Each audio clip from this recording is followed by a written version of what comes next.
যত তালাকের চিন্তা আপনাকে উদ্বুদ্ধ করে যে তালাক নাও, ডিভোর্স নাও, নিজের জীবন গড়ো, এই করো সেই করো, এই স্বামী ভালো না, আর এক ছেলে ভালো হবে, এই ভালো হবে সেই ভালো হবে, এই চিন্তাগুলো মূলত আপনাকে শয়তান দেয়। এটা শয়তানের চিন্তা। মাথায় রাখবেন যে শুধুমাত্র যে ডিভোর্সের ক্ষেত্রে মেয়েকে শয়তান উদ্বুদ্ধ করছে তা না, বেশিরভাগ ক্ষেত্রে মেয়ের মাও দায়ী। মেয়ের ডিভোর্স হওয়ার পেছনে মেয়ের মাও দায়ী আছে, মেয়ের পরিবারের তার বোনও দায়ী আছে, তার ভাই দায়ী আছে, তার ভাবি দায়ী আছে।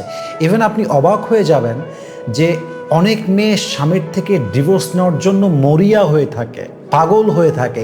ওই যে শয়তানের ধোঁকা, পরিবারের ধোঁকা। পরিবার বলছে আরে তুই চলে আয়, এটা তোর জন্য পারফেক্ট না, তুই এটা ডিজার্ভ করিস না, you deserve better, come here, we will manage everything, চলে আয়, সব দেখে নিব। এই কথাগুলো মেয়েকে মোটিভেট করছে ডিভোর্স নেওয়ার জন্য। কিন্তু মেয়েটা সমাজের বাস্তবতা এখনো বোঝে নাই। মেয়েটা বোঝে নাই যে আমি যদি ডিভোর্সের কলঙ্কে একবার কলঙ্কিত হয়ে যাই, আমার নেক্সটের জীবনটা কি হবে।